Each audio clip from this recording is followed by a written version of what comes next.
All right, so welcome guys, welcome to Introduction to Flutter.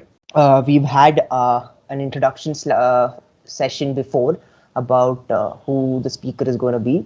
So if you've not attended that, I'll introduce myself again. So I am Pranav Radesh. I am currently in my final year of engineering right here at Amrita.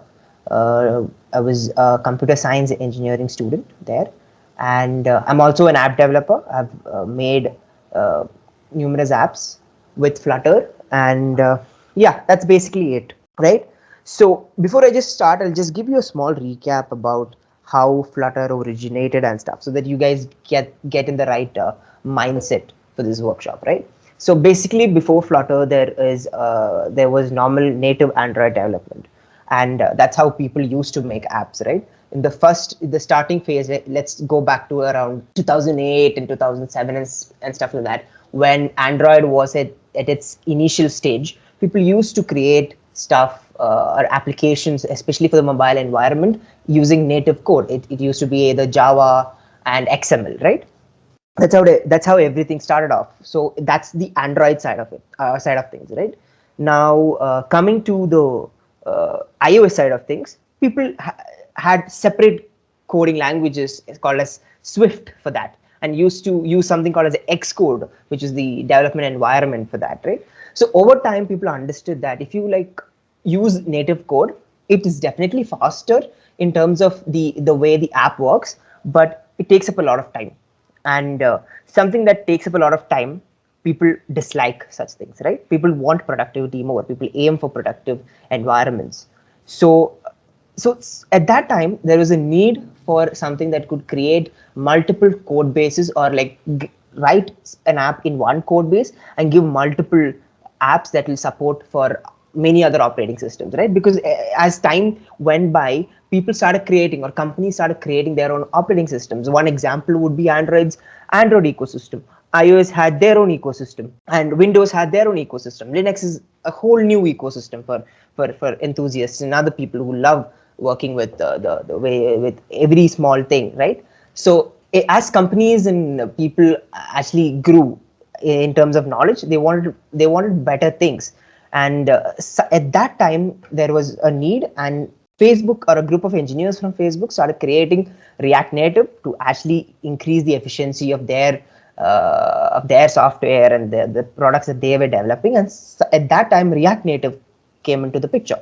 Now, and over time, Google understood that since they've been the backbone of the Android ecosystem, and they've created Google like a lot of apps and stuff like that, and they brought the whole operating system into phones, right? They started thinking, well, we've got to change. We've got to bring in some kind of change so that people increase their productivity. So at that time, they started creating Flutter. Now, Flutter was basically aimed for a separating operating system, which is called as Fuchsia OS. I don't know if the Fuchsia OS is still in development. I think so. And talking about Fuchsia OS, it's in itself is a huge workshop or a huge session. So I'll leave it at that. You guys can Google about Fuchsia OS and stuff like that. And then they started optimizing it, and they have understood that if we can create a SDK, or a software development kit, which enables developers to write something in one code base, which is Dart here. There's another session that was held for you guys, where we've introduced you to Dart. If you can write in Dart and then have multiple applications, or applications that support multiple operating systems, that would be really great. And that's how Flutter came into the picture, and companies started adopting it. And one of the biggest use cases when I started Flutter was a company called as Alibaba, who created their whole e-commerce app in Flutter, and then all the other companies started following them. And at that time, then Google created their own app, which is basically Google Pay in Flutter. And then Zerodha, if all of you invest, you might have known about an app called as Kite by Zerodha, right? Sorry, Kite by Zerodha, right? So they've created their whole application in Flutter. Now, the one of the biggest advantage with Flutter is that you can have a really good UI in Flutter, and that itself is a huge benefit, because all the other apps that have been built in the native environment or the native code, the people used to face a huge problem of getting really good designs into their phones, because it is very difficult to create a really good UI using XML. I mean, if you're a really professional coder, yes, but it's not very easy for a normal developer to create it. So that's how Flutter started innovating, and that's how Flutter became very popular right now. So it's just a very basic introduction to what Flutter is and how it originated and stuff like that, right? Now, coming to the very most famous quote that you would see everywhere when you search about Flutter and read documentations and watch videos about Flutter, is that everything is a widget, right? You have to keep that in mind when you're building apps also, because it's a very fundamental thing, or a fundamental concept for Flutter. Everything is a widget. Now, I've always taken in multiple workshops that I have conducted, I've always taken this analogy here to make people understand the underlying concepts of Flutter, right? So the underlying concept is that, just imagine that you have a book, right? Now the book will consist of many chapters, right? And these chapters will consist again of paragraphs, right? And these paragraphs will again have sentences which basically constitute these paragraphs. And then these sentences are made up of something called as words, right? And these words will have either letters, or some words will have punctuations. And these letters or punctuations, if it's on a computer, will be made up of pixels, and if it's on a piece of paper, it will be made up of dots of inks, right? Now let's just shift it to a little bit to the side. That is, a chapter might have quotes also instead of paragraphs. A quote is a little bit of a stylized way of writing a sentence or a paragraph, right? And the paragraphs will also have songs or poems instead of sentences. A song or a poem will consist of prose, and it will be basically a stylized version of a sentence. And a sentence can also be in full capital letters, or the words can all be in full capital letters. And the words can also be in italics, right? Other than a normal letter, all the letters can be in italics also. So this is one way of looking at how a book is made up of, right? Now let's compare this with how Flutter is being built. Every app inside a Flutter, or when you're creating with Flutter, basically constitutes something called as a material app, right? And the material app will actually have something called as a scaffold. And the scaffold is another type of material app, and it's often under the main material class called as a material app class. And the scaffold again will have multiple other things like a snack bar, an app bar, and other things. Maybe it can also constitute an image, or it can even have a bottom navigation bar, or it can even have something called as a floating action button, right? And let's, here for our easy understanding, let's take one of these things and let's use app bar as an example. Now let's take app bar and put it inside a scaffold. And now an app bar, I'll give you a better understanding what an app bar is in the coming few slides, and what every component is, right? An app bar again will constitute of a text, right? An app bar can have a text, and a text can also be stylized, and then we can call it as a rich text, and so on and so forth. It will constitute, and you can go deeper and deeper and deeper and deeper. Now that's the whole understanding here. You have to understand that everything is a widget, and everything that you see here, a material app, a scaffold, app bar, text, rich text, everything is a widget here. And in a way, you can think that a Flutter app is basically at its core a tree made up of multiple branches, and multiple branches are all widgets, right? And at the end of the day, every app that you build out of Flutter will have a widget inside a widget inside a widget inside a widget and inside a widget. That's basically it. Now, to give you guys a better understanding of what I've actually said here, an app bar is something that's always at the top. That's the easiest way for me to explain it, right? So whenever you open any app, you can open your phone right now. If you see a top layer that's separating between the main screen, that's the main screen, and this bottom bar, this part is called as an app bar. And the bottom bar is called as the bottom navigation bar, right? Because here is basically where all your buttons are existing. Now this is basically right now, if you don't use navigation buttons, You have the swipe up and swipe left and swipe right features, right? So it is used to stylize and create a much better user interface for people and user experience for people to easily navigate. And that's how the modern navigation bar came into existence. Now, other important widgets that I told you guys that I'll emphasize more on is the drawer widget, right? A drawer widget is something where in most apps they use the drawer widget to put in the profile settings or normally other settings, right? So if you open something like Paytm right now, you have three lines that are stacked on top of each other in the leftmost side of your app, and that part is called as a drawer widget, and then it slides to the left or it slides to the right depending on how your app has implemented it, and then it shows relevant pages of what you can do with that particular site.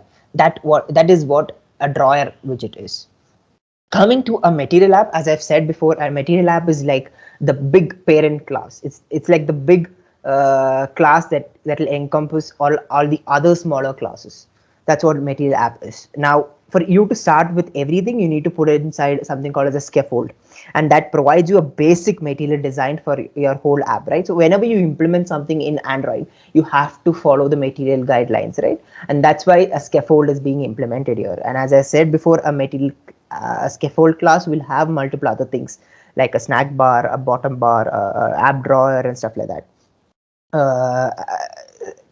Coming to the next part, as I've said before, is an app bar. This part of your app is called as an app bar.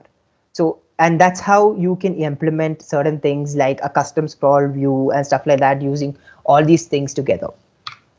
Coming to another very important part, right?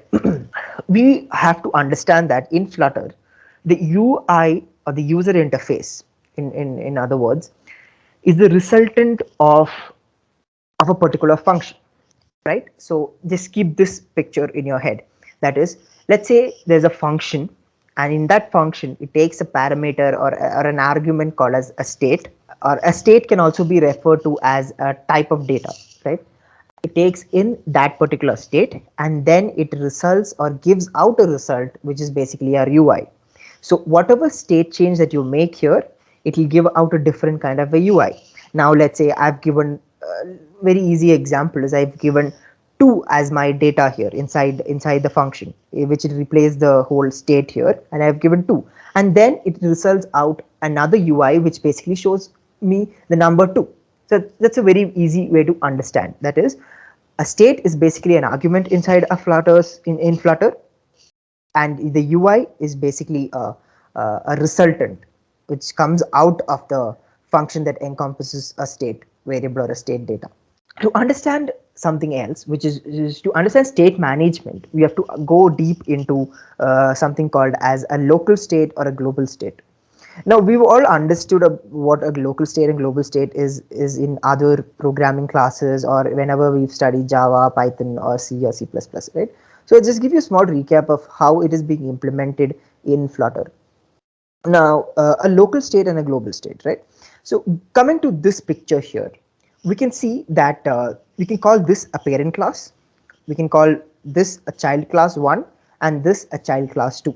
Now, a parent class will have 2 child classes, and we've actually defined one variable called as x equal to 1 or x equal to 2 in this child class 2, and x equal to 3 and x equal to 4 in this child class 1.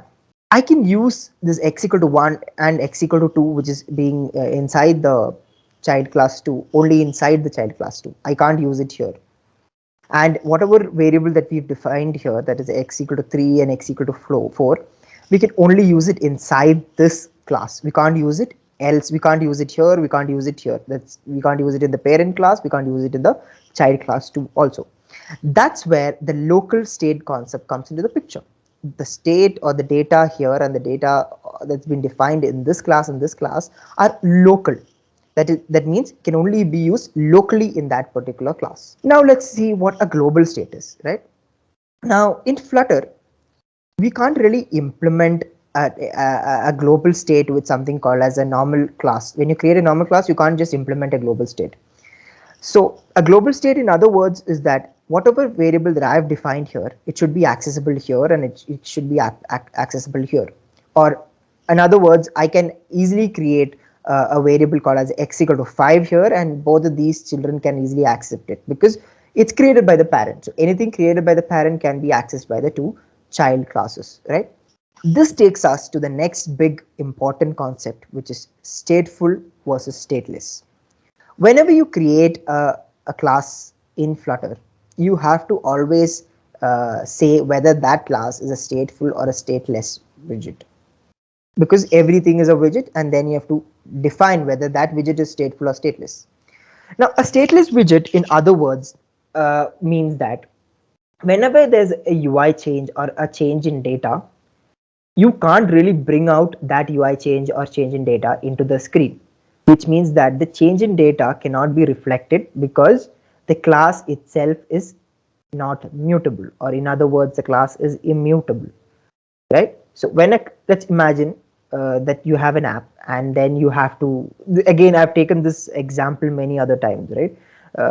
You have an app and you have to change the app's color into dark color. That's basically implementation of dark mode and light mode, and you have to bring in that change. And let's say you switch on, you have a button which says that click here to change to dark mode. Now, if you created the whole app inside a stateless widget, and when you click that button, you can't really see the change because it's again put inside, or it extends a stateless class. Stateless class are immutable. Now, to easily configure our use case here, let's put the whole class inside something called as a stateful widget. And now when you click on the button, the color or the whole theme of the app will change because stateful widgets are mutable. That is, when you click on the button, it understands that, oh, the class is inside a stateful widget. That means whatever change that is being brought inside the class will be displayed, and that will be used. And here we can easily put in a stateful widget. Now, to understand stateful widgets, we have to go deeper into something called as a set state function. Now, what is a set state function? Let's say that I have a small button inside a screen, right? And that screen, whenever I click on that button, the color or a circle appears inside that screen. Now, to bring in that change, it should understand that the class that's mainly the material app class, or any class that's been defined there, should actually bring in that change and listen to the data and make changes and show that particular circle, right? Now, we can't just call that class and say class pranav extends stateful and then you can bring on the change. You can't do something like that. You have to encompass whatever function that the circle is made out of. Let's say the class circle is brought in by a function called as class make circle, right? That particular class should be brought in a set state function. That is, in other words, you should say set state and then open the brackets and then put class make circle. It's a very easy way for you guys to understand. That's why I'm being very explaining it in terms of pseudocode, right? With not by not keeping in the syntax and everything in mind. So put in the function that you have to change inside set state, and that will bring in a huge change in the, or whatever change that you want to in the UI, and the UI will render. So just a very basic understanding. That is, in Flutter, you have two state managements which are given right out of the box: stateful and stateless. Whatever you create, or any class that you create with the help of a stateless widget, can't be mutable, which means that you can't change any data inside it, or you can't, even if you change it, you can't put it outside in the UI, or you can't show it in the app because it won't change, because it won't accept any changes. Now, a stateful class will actually accept every change that you bring in. So for anything, for example, that you have to implement a dark mode or a light mode button inside an app, you use a stateful widget, and that particular function which changes the color or brings in a new change should be put inside something called as a set state widget. That's a very, very basic understanding of stateful widgets and set state widgets, set state functions. Now, the problem with set state is that, let's say you have a very complicated app out there. You're creating the next Amazon, right? And the Amazon, and in your version of Amazon, you have multiple changes, right? When you click on this button, the whole color becomes different. When you click on a certain product, the whole page becomes a different color, and that's how you want to implement your version of Amazon, right? When you click on another product, the whole page changes into a pink color and stuff like that. So you want to create a much UI intensive Amazon. That's your version of Amazon, right? So to create something like that, you need to call multiple set states, right? And let's say you have 5 widget changes or 5 UI changes or 5 color changes. Every function that brings in that change should be put inside something called as a set state. Now, as a developer, you have to think about your productivity also. When you're coding all these things, you have to call in, oh, there are 5 UI changes in this app. There are 5 changes that is going to take place with the help of stateful widgets. Now I have to type in set state 5 times and then put all these functions there. Doesn't really help you, right? And something that takes a lot of boilerplate code won't really be very efficient. That's what I've learned the hard way. That is, there have been many situations where I've called set state many times, and then at the end of the day, the UI rendering becomes very intensive, and then the app becomes buggy, and then becomes slow and stuff like that. So you can't really call set state for every small changes that you're bringing to the app, even if it's independent of other changes, or if it's independent of other classes, right? You can't really do that. So to do that, what people have measured or people have found out is that, why can't we have other state management techniques? Why do we have to only rely on stateful widgets and stateless widgets? Why can't we have a class which extends something called as a provider or a BLoC or something like that?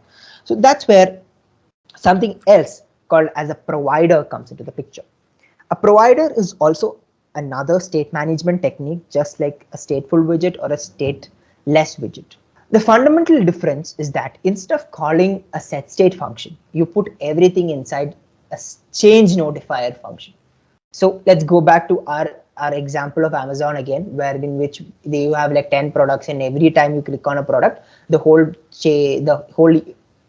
UI or the whole color of the screen changes, right? So you have like an iron box. When you click on the iron box page opens, and the whole color of the screen becomes pink in color. But when you click on a t-shirt, the whole color of the app becomes green in color or something like that, right? So every time there's a change, you have to call a set state. But here you don't have to do that. You can bring in all these functions that bring in the change inside the change notifier. So let's call class Amazon UI change extends change notifier, and open it, and then put in all these functions. That is, click function click on iron box, you can put it inside change notifier. Function click on t-shirt, which has a resultant green UI, inside change notifier, and stuff like that.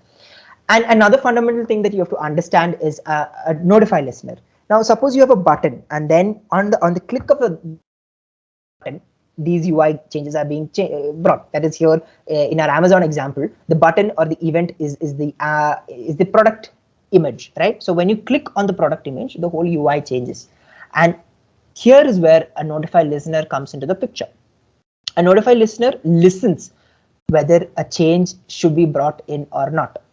Notify, to make it much more easier, let's imagine the notify listener is like a spy who's trying to listen into the conversation, and then trying to see, oh, okay, somebody's clicking on that particular button. Now I have to go run and tell that you have to bring in that change. That's what notify listener basically does. It listens to a change, and then it tells the class which extends the change notifier that a change is being actually needed, or the user wants a change.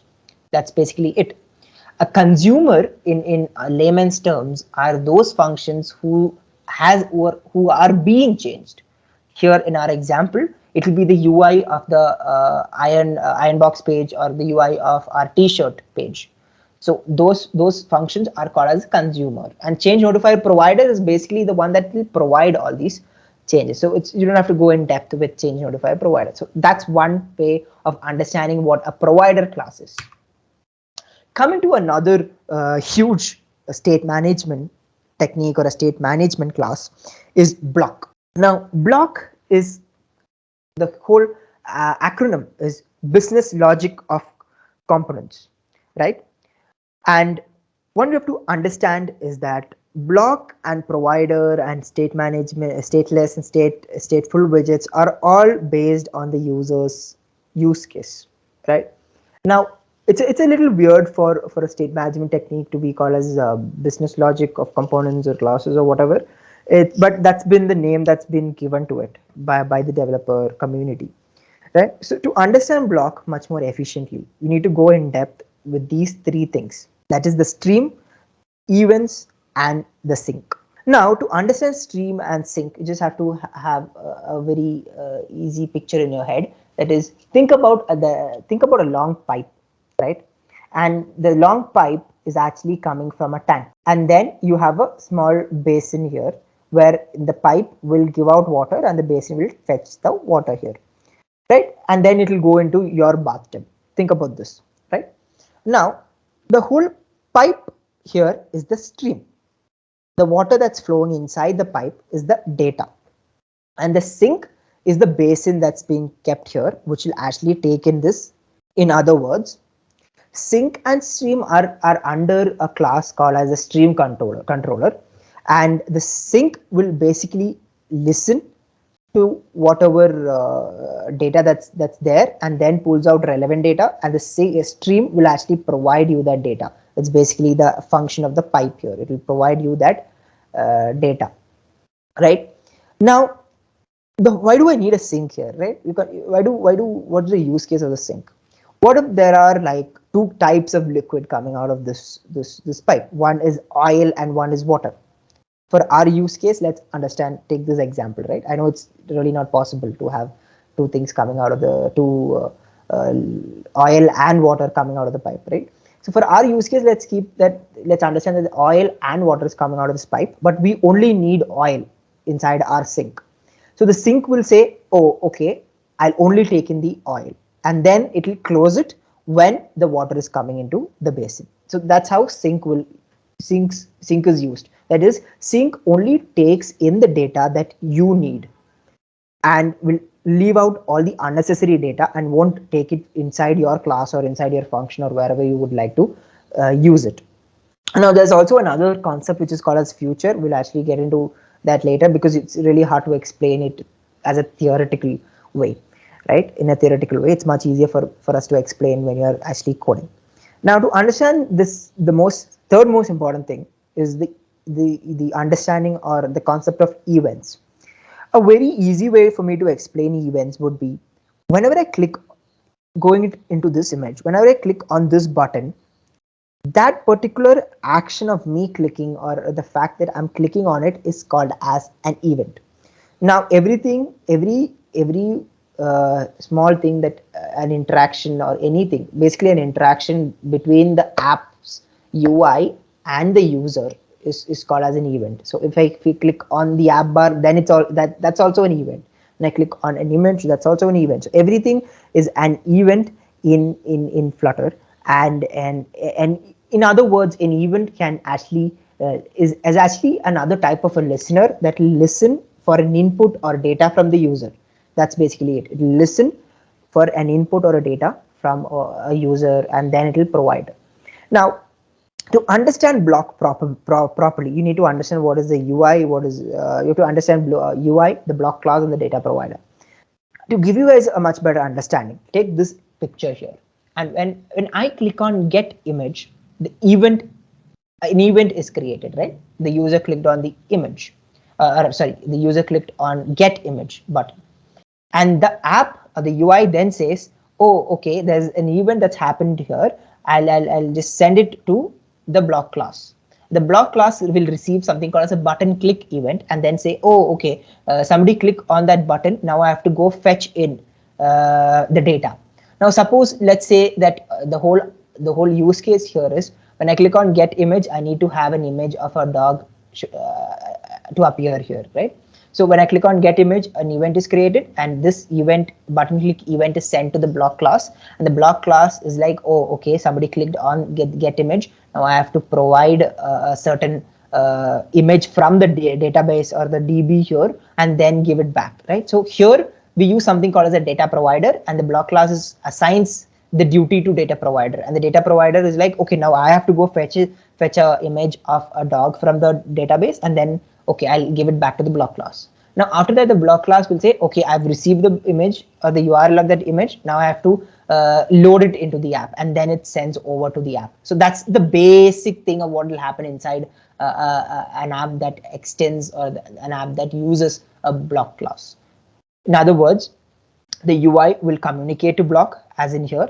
The UI will communicate to the BLoC class, and the BLoC class will communicate with the data provider. The BLoC class will again communicate to the data provider, and the data provider will communicate back to the BLoC class. Data provider will communicate back to the BLoC class, and the BLoC class again will communicate back to the UI. That's a very easy way for anybody to understand, right? UI BLoC data provider BLoC UI. So that's how it works. It's basically a cycle, right? A cycle where data is being exchanged at every terminal points. That's it. So that's a very basic understanding of what a BLoC is and what a provider is, right? Now, a common question that arises is in everybody's head is, you've actually explained a lot of state management techniques. Which one is the best state management technique out there? So an easy way for me to say is that there isn't one. There isn't one that in which you can say that's the best state management technique, right? There are a lot of forums and things out there even now, right? In the last, I think a year back also, I had the same kind of a session, and at that time also there was a debate going on which is the best state management technique. So this debate will always go on forever, and people will have different use cases and will use different state management techniques to actually put in or say or support their favorite state management techniques. So to give you a very basic understanding, GetX and MobX are very actually not that complicated, but totally depends on your use case. I've never used GetX and MobX even now. Riverpod is basically like provider on steroids, right? It's provider at the end at its underlying foundation, but it uses many other things, or uses many other derivations of many other classes. One thing from BLoC and other things from MobX, and then it's exactly like provider, but it's on steroids. Is the best way for me to explain it for you guys now. Most people use Riverpod now, but again, it really doesn't matter. If you're making a very simple app, you can just go with stateful management techniques or stateless management techniques and then create the app. Or if you need to go in a little bit in depth, then you can use provider, and then you can go for BLoC and stuff like that. It will just make easier for you to exchange data inside the app, and then you can, if you have a very deep understanding of architecture, then you can use whatever state management techniques you want, and then it will make it very easy for your app to be stable and work very well in the production environment, right? And as I've said before, there's a lot of debate going on, and everybody will disagree to each other and support their own state management techniques. So one thing for you guys to understand is, try to implement whatever app that we are building here with the basic classes like provider or BLoC or stateful or stateless. Don't go for any other things right now, because it's a huge rabbit hole. Coming to another important part, right? So whenever I've seen sessions or workshops out there, many people didn't emphasize on the use of Devtools, right? It's often taken as one of those things as a bonus content, right? But I personally feel that Devtools is very important. Now, whenever I think we've had links out there to set up Flutter and VS Code and stuff like that. We'll take questions about it later, later during today's workshop or session. So basically, Devtools lets you, which is the developer, understand how your app is working even before it's out there in the Play Store or in the App Store, right? Now, one of the things is that it will inspect the UI layout and understand and give you the state of the Flutter app that you're building. Then it will diagnose and find out how your UI works, and if there are any performance issues in your Flutter app, then it will actually give you how intensive is the CPU profiling of your particular Flutter app or Dart app. It's a very easy thing that you guys have to understand, is that a Flutter app is the app that you see in your phone. The Dart is the language that you use. You can even create a Dart app. A Dart app is basically a command line tool, that is, you can use it and access through the command line. So you just need Dart for it. You don't need Flutter for it, right? And then you can even understand with Devtools, you can understand the network profiling of your Flutter app. Then You can even debug certain things with the Flutter app. It can be a source level kind of a debug, it can be a memory issue debug and stuff like that. And in general, you can see a basic or a diagnostic information about how your app is working, and then you can analyze the code base and the app size and stuff like that. So in a way, it's like a data analysis tool for your app.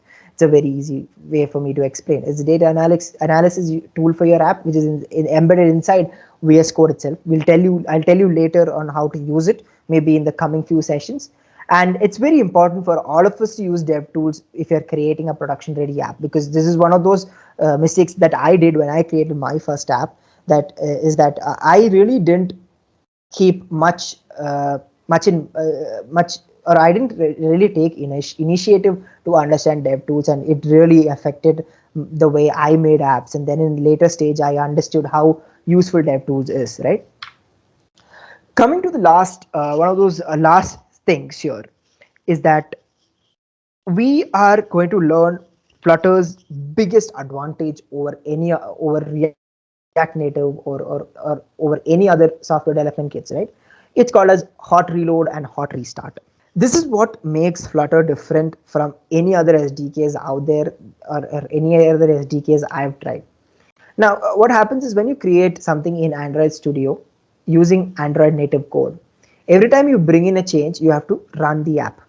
That's how it works, right? You have to run the app. And mostly, since most things are most code bases or code files, in other ways, are around 2 GB, 3 GB, 5 GB, 10 GB in size. It takes a lot of time for this Android Studio or those IDEs to run such things in the emulator or inside the app. And whenever you, for example, if you've called the app or if you have a text called as Pranav inside the class or inside the UI, and you understood that you didn't write the spelling of Pranav correctly, you need to rerun the whole app, right? So imagine for a developer, it's a lot of waste. It's a huge waste of time, right? For a small change in UI, or for a small change in spelling, or a small change in the function, you need to run the whole app again, and then it will take a lot of time for the app to run.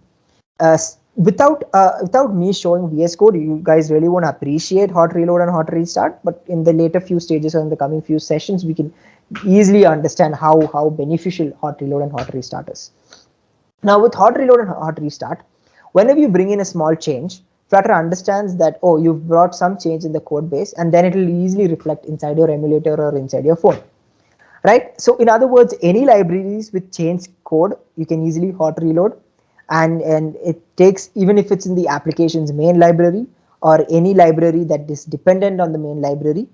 Whereas a hot restart changes or brings in changes that have affected the whole virtual machine, right? And that's basically very in other words, changes that are very too huge for hot reload to use. We have to use hot restart, because there are certain, what if you brought in a new class suddenly, you can't really change that and show that in using hot reload. You need to do something called as a hot restart. It's basically restart your app, and even that's very, very helpful for us, right? And the whole idea is that there won't be any loss in the app state. That is, whatever data that's being interchanged inside the app, that's what state means. State at the end of the day means data. That's one thing you have to keep in mind. Any app state that you have at that time won't really be lost. So keeping this in mind, they've designed hot reload and hot restart. In the coming few sessions, let's actually take some time to appreciate hot reload and hot restart, right? Now, this is the very fundamental thing that all of us should understand. It is a command line statement or a command line thing that we use whenever you have to create an app. It's called as Flutter create, and then you can create your own app or name your app there. So if I have to create an Amazon app or an Amazon clone, I'd like to call my Amazon clone as Clamazon, for example. I have to just type in Flutter create Clamazon, and the whole app's name will be Clamazon. That's basically it. So it's just a it's just one of those syntaxes or one of those statements that we type in the command line to create our Flutter app. So That's basically it. So I've actually introduced you guys with what a state management is, what management is, introduced you guys with three types of state management techniques, starting with stateless and stateful widgets, then going to provider, then going to BLoC.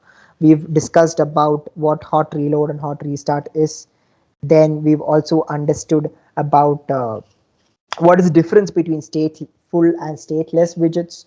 We've understood about what important widgets are we going to use, and we've understood what are widgets, basically classes or anything. Then we've understood why there's a debate about all these things or all these state management techniques. Then we've learned about how the basic widget hierarchy inside the app can be compared to that of a book or an encyclopedia, right? So that's basically it. So thank you guys, thank you for attending the session.